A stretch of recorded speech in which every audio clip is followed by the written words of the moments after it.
Hey guys, today we're going to talk about shifting, reflecting, and stretching graphs. So we're going to look at some parent functions first. Okay, that's the commonly used function. It's the most basic form of it. So like lines. Okay, the line y equals x is the parent function. I can adjust that line by adding a number onto the end and moving it up or down. I can change the slope of that line by putting a coefficient out here in front of x that would, either make it steeper or shallower or even make it negative. Okay. Over here, we're going to talk about absolute values. Okay, those are always shaped like a V. This is called the vertex right here. So the parent function is y equals absolute value of x. So it comes down like this. At a diagonal, and it touches at 0, 0 and goes back up on the other side. We'll look at some square roots. Okay, now if we want a square root to be a function, we need to consider only the top half of it or the bottom half of it. So I could put a negative on here and I would consider the bottom half. I don't want both because then I get this sideways U shape, and that's not a function, and that gives me some problems. We'll look at quadratic functions, okay, which are U-shaped items. They can be right side up or upside down. We'll look at cubic functions, which look like this. And we'll look at rational functions, which look kind of like this. Now this got an asymptote, a vertical asymptote right here. There is no y-intercept because I can't plug 0 into this thing. It's undefined. I've also got a horizontal asymptote here because I can't get 0 out of 1 over x. There's no number that when I take 1 and divide it by, I can get 0.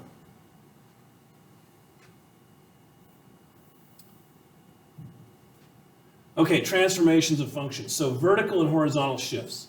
So let C be a positive real number. Vertical and horizontal shifts in the graph of y equals f of x are represented as follows. A vertical shift c units upward, so that would be h of x equals f of x plus c. So if I have any kind of function, if I add a number onto the end of it, all that does is shift it upwards, whatever that number is. Okay, so if I have like, for example, if I have f of x is x squared, okay, so that would look like this. All right, if I change that to be h of x equals x squared plus 2, all that does is take this right here and move it up 2. That's it. Okay? If I subtract a number off the end, all that does is shift it down. Okay, so if it was minus 2, all it would do is take this and move it down 2. Okay, horizontal shifts to the right. H of x equals f of x minus c. Now this time, notice, instead of minus c on the outside of the function, it's inside the function. That moves the function to the right. And of course, if I add a number inside the function, it moves it to the left.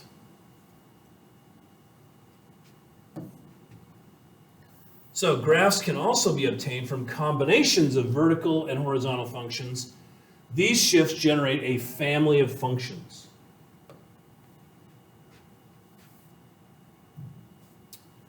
Okay, so if a real number k is added to a function f of x, the graph of the new function y equals fx plus k is the graph of f shifted up vertically by k units. So here we've got an example. Our parent function is x squared. Okay, that's the blue right here. And then I've got x squared plus 3. That's an upward shift of this graph up 3. Over here, I've got x squared is my parent function, but x squared minus 5 is a shift down 5. So it just takes this whole function and slides it down here 5, and that gives me the maroon colored one here.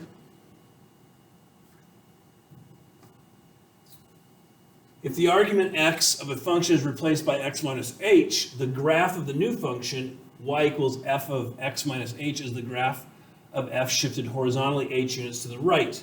So, for example, here we have the square root of x in blue, and the square root of x minus 4 is just that same graph shifted over 4 to the right.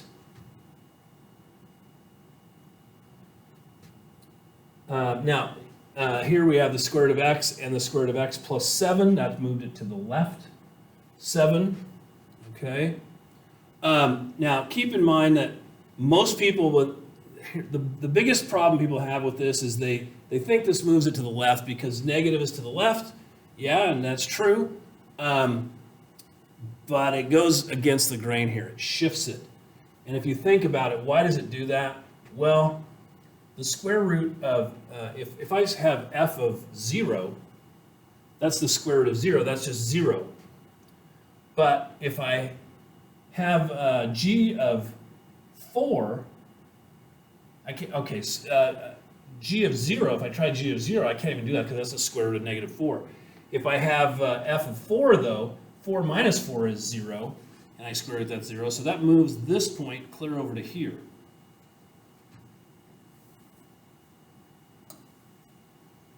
Okay, combining vertical and horizontal shifts. So here's what you're going to have to do. Here's what I require.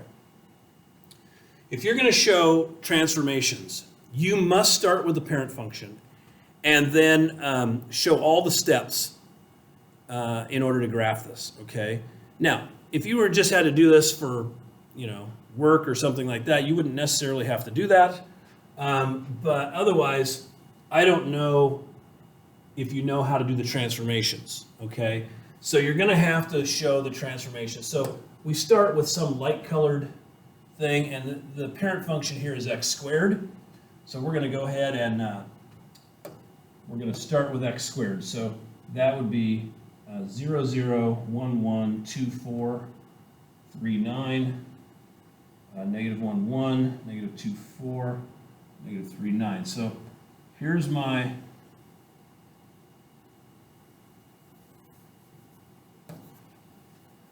function. This is the parent function. That's x squared. So I would like you to do this in different colors. So I'm going to start with this light colored one. And then this tells me I'm going to move it 3 to the left. Okay? So I can take my key points and move them to the left. Here, fortunately, since we've got some software here, I can just take this and clone it and change the color. And then just take this graph and move it 3 to the left. Okay? And now I'm going to go ahead and label this. This is x squared x squared plus 3.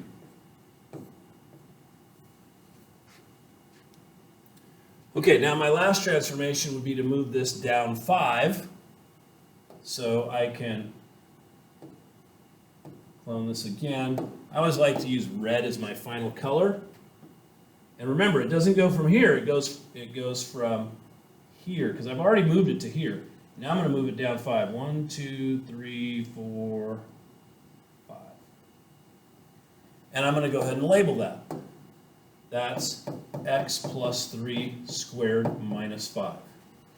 And now I've shown all my transformations. I've shown my work. It's a nice, beautiful piece of work. And for most things, this works great. Okay, reflections. So what happens if you have f of x equals the square root of x, or the negative square root of x, or the square root of negative x? Okay, what does that do? All right, so let's start with square root of x. That's easy. We'll go ahead and square root of 0 is 0, square root of 1 is 1, square root of 4 is 2, square root of 9 is 3. So here's my square root of x function.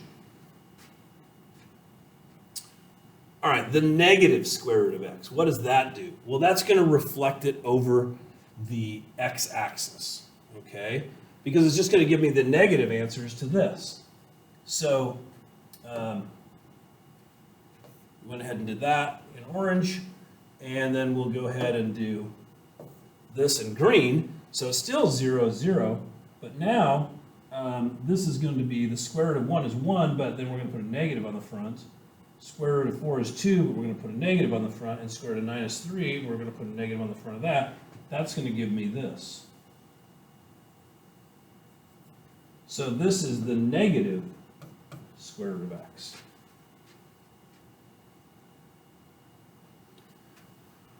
Okay, now lastly, we're going to do this. Now, you might say, well, Mr. Lippy, the square root of negative x, you can't do that because you can't square root of negative. Well, that's not necessarily true because if I put negative numbers in for x, then the two negatives cancel out, and I can do that. So if I plug in 0, I get 0. I plug in negative 1, negative 1 is 1, so I square root that, and I get 1. 4 will give me 2, and negative 9 will give me 3, so that gives me that function there. So that's the square root of negative x. So if I put a negative inside the function, what does that do? That reflects it over the y-axis.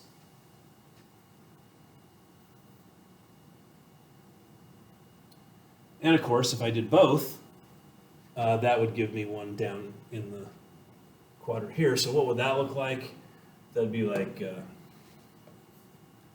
j of x would be negative square root of negative x.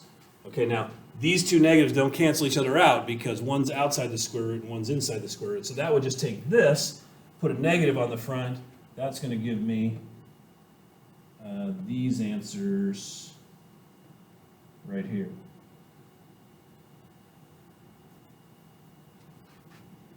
So that would be the negative square root of negative x. So I can hit any of the four quadrants here. Okay, stretches and compressions. So this is easy to look at when you're looking at an absolute value. So if I graph the absolute value of x, this is probably the easiest to do. If I do this, let's start with this here. So absolute value of x is going to look like this. So there's one side,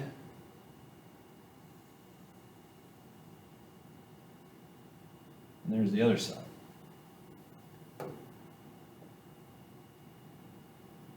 Okay, and those two together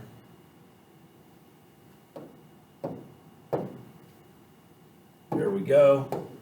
And so that's going to be the absolute value of x. That's my parent function. Okay, what does 1/2 x do? So what that does is that takes this nice V shape right here that's off at 45-degree angles, and it's going to make all the answers half, so it's going to widen this thing out. Okay, so this time, half of 1 would be 1/2, half of 2 would be 1, half of 4 would be 2, so I'm going to get this right here, and over here I'm going to get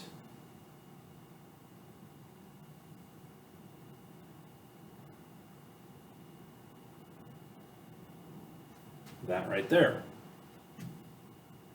Oops.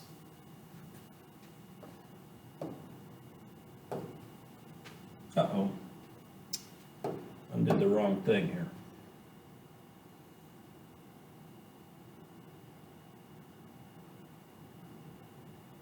There we go. So this would be 1/2 the absolute value of x. And then 2 times the absolute value of x. That's going to double that. That's going to take this thing, it's going to take all the answers and just double it. So it's going to take it from here and do this to it. So where it would normally be 1, it's now going to be 2. Oops, that's a pen, and that's not what I wanted.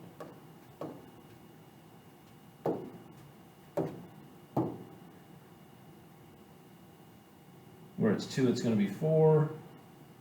Where it's 4, it's going to be 8. So it's going to look like this.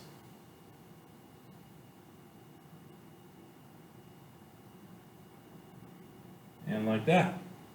So this would be,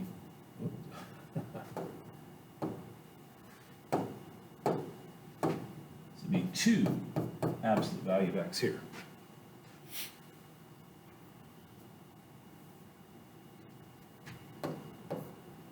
Okay.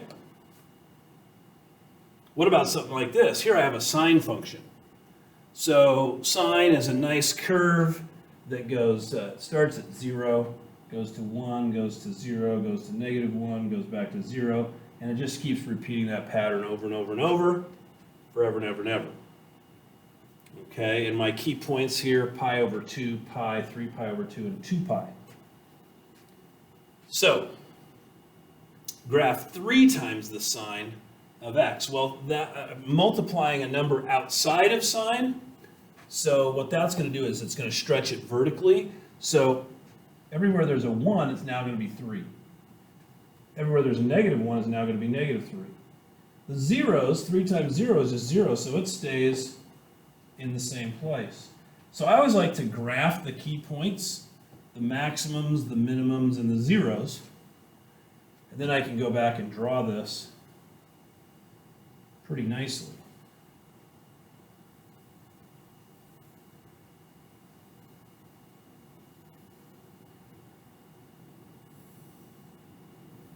Okay, so this would be 3 times the sine of x. Now, what happens if I put something inside the function? Sine of 2x. Okay, this one changes the period. So we haven't really talked much about trig functions, but the period trig functions are periodic, which means that they have a certain period that they get all their answers, and then after that they just repeat those answers over and over and over.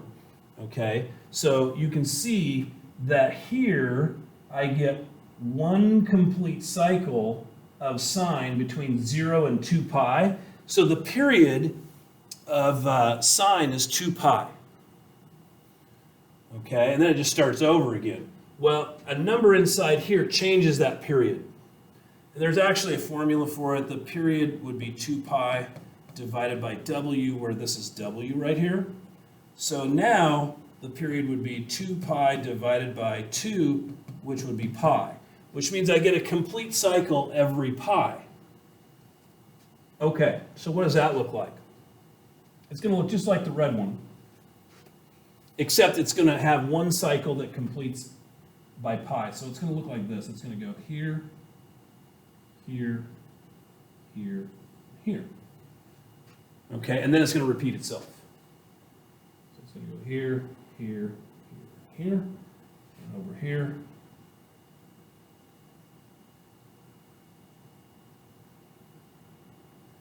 It's going to look like that. So it took this thing and it condensed it like this. So this is the sine of 2x. Sometimes those can be really difficult to draw, and I have some techniques next semester that I will show you for how to make that simpler to do. Okay, now this one has a stretch of 2 vertically. And, okay, this is called the amplitude, by the way. The amplitude is how big these waves are. Okay, and then it's also got a period change. So first thing I'm going to figure out is what's the period change. So the period would be 2 pi divided by 4, which would be pi over 2. Okay, and then it's got to go, instead of from 1 to -1, it's got to go from 2 to -2. So I got to get a whole period in here. So what this is going to do is it's going to go up here like this. It's going to come down here like this. It's going to go down here like this. And back here. So there's one cycle, one period, and I just got to repeat that over and over and over again. So it's going to go here, here,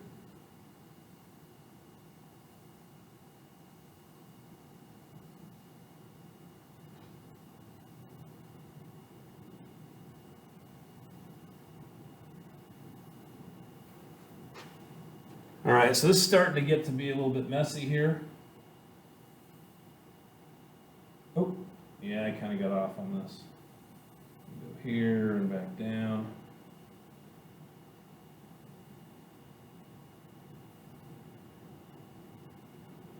Like I said, I have some other techniques that I can show you for how to graph something that's got a big period change. That's a little bit easier.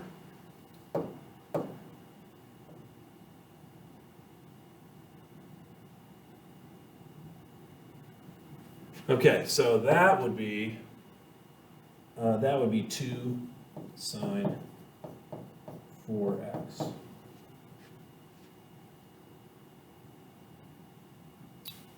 All right.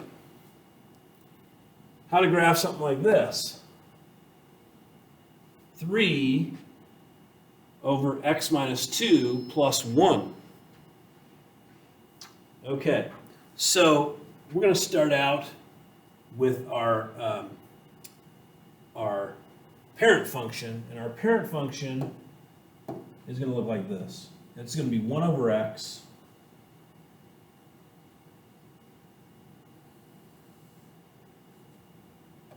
and it's going to look like this.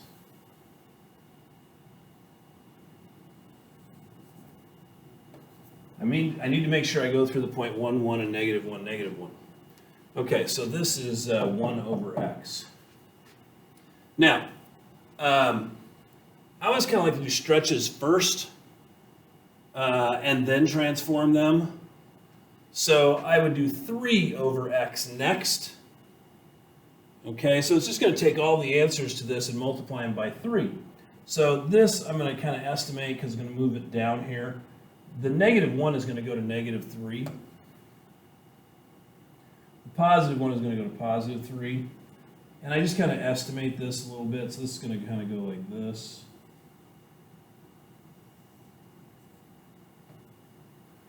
And this is going to come down here like this. It's going to stay about 3 times bigger each time.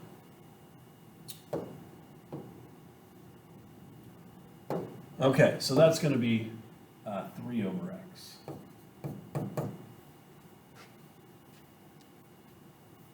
Okay, now, the next transformation I'm going to do is going to move this thing 2 to the right. So, essentially what it's going to do is it's going to take this piece right here,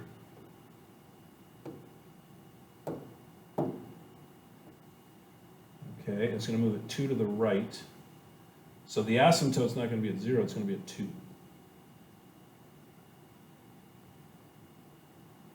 Right there. And then that piece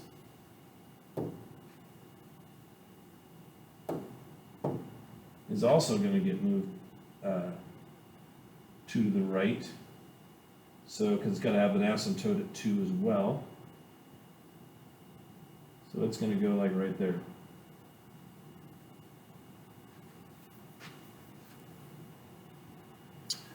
Okay. And so that's going to be 3 over x minus 2. Now the plus 1 is just going to move it up 1. So I'm going to go ahead and choose this. And I'm going to clone that. Turn this a nice bright red. And I'm going to move it up 1. So my horizontal asymptote is going to be like right here. Okay, so this is going to be 3, what happened? 3 over x minus 2 plus 1. And then I need to make sure that I move the other half down here. And yes, I know it's easy for me to do this because I can clone it. It's a little harder when you got to do it by hand, so this is going to move it up 1 right there. And there you go. You've shown all your transformations. Okay, that's it, folks. Oh, we have some great quotes from former students of mine. Um, I love Mr. Lippy's homework assignments. They make me smarter. I did take Mr. Lippy's pre-calculus class again, and I didn't even have to. I would definitely agree with the above quote, and I actually took this class again. So anyway, this is the best class I've ever taken. This young gentleman right here ended up being an actuary, which is a mathematician that works with probability and statistics, and makes quite a bit of money working for insurance companies, predicting how much you're going to cost the insurance company. So here's the assignments tacked on the end here, and there'll be clearer pictures in Google Classroom. So enjoy that, and I will see you guys next time.